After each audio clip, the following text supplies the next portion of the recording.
Hello and welcome to Quick Charge by Electrek, keeping you in the fast track with daily EV and green energy news. I'm Mikey G, and it's Saturday, November 21st. Mississippi Power and Southern Company just announced a new project that will result in an entire neighborhood being powered by Tesla solar roofs. The development project called Enzor Place is going to feature homes not only with Tesla solar roof, but also Powerwall batteries and energy-efficient equipment and appliances and smart home automation. Enzor Place will have approximately 45 homes in Phase 1 and could grow to 100 to 150 homes when the development is complete. A new leak in Tesla's software points to the automaker introducing a new range increase for the Model Y.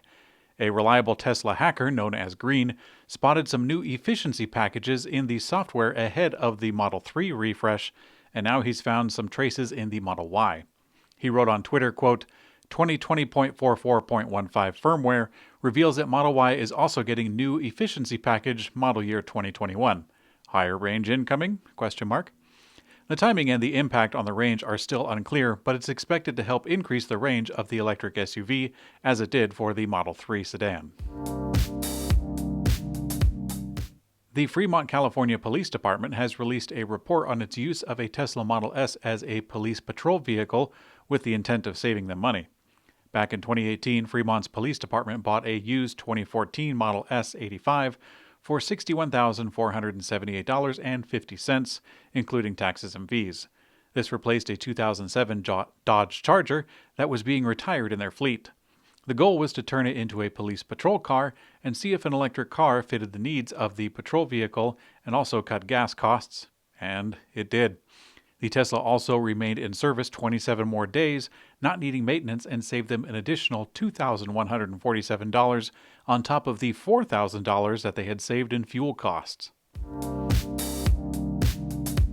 This episode of Quick Charge Podcast is brought to you by Electrify America, the nation's largest coast-to-coast charging station network for electric vehicles.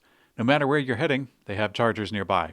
And at charging speeds up to 350 kilowatts for capable electric vehicles, they'll help you get there fast.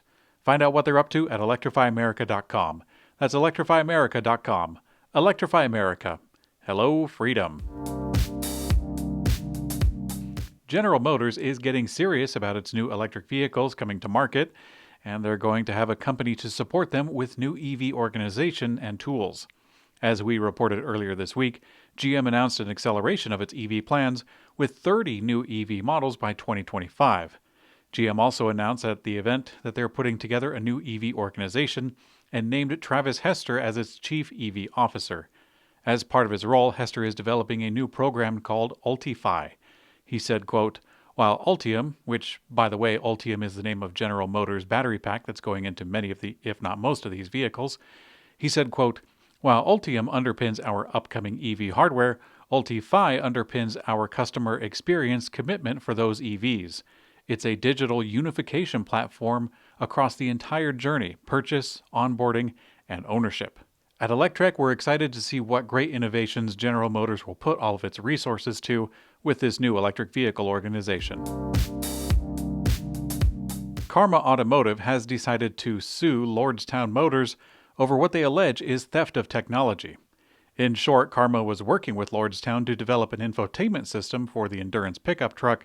However, Karma alleges that Lordstown only used the partnership as a ruse to steal their technology and poach employees. Lordstown Motors denies the allegation. Gotta love the USA.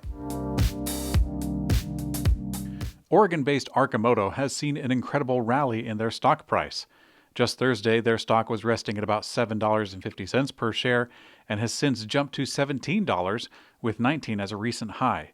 The company announced that their third quarter revenue was $683,895, a growth of over 20 times what their third quarter was in 2019. The growth in revenue was led by rapidly increasing production. Arcimoto recently secured $10 million common stock, only registered direct offering, which has helped strengthen their balance sheet and place the company at its highest valuation yet. Arcimoto claims that it will reach a high rate of production within 24 months, when it expects to produce 50,000 vehicles per year. And in Electrek's green energy brief, Canadian Prime Minister Justin Trudeau's Liberal Party introduced a bill yesterday to help the country reach net zero by 2050.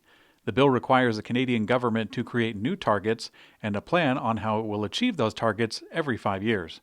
And wouldn't you know it, there are no penalties if it fails to miss those targets.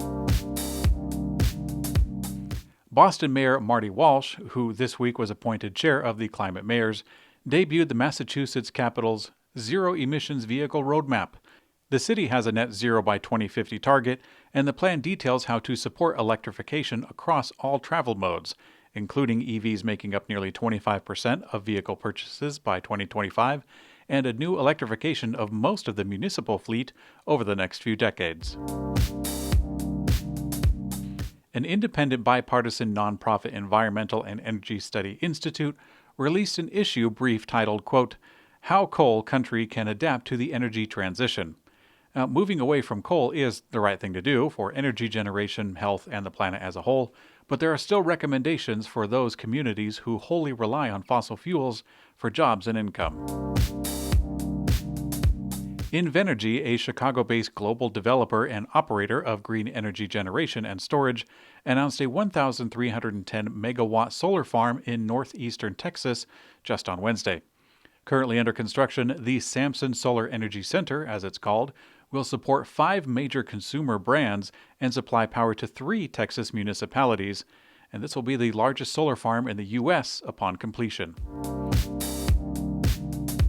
Ian Williams, a professor of applied science, and Alice Brooke, who is a PhD candidate in environmental science at the University of Southampton in the UK, they released a study of which soft drink containers were the most damaging to the environment. The author's advice was quite simple, quote, The best option would be to phase out single-use packaging entirely and introduce a system of reusing containers. And finally, in Electrek's personal mobility coverage, a new electric bike review was published on Electrek's YouTube channel, this time for the Rad Mission from Rad Power Bikes. The cheapest Rad Power bike yet, at $1,100, the simple street bike was found to give you almost everything you need and nothing you don't. It's an awesome all-around city electric bike at a great price. Thanks for watching Quick Charge by Electrek. We also have an audio version on your favorite podcast player. I'm Mikey G, and I hope you have a great day.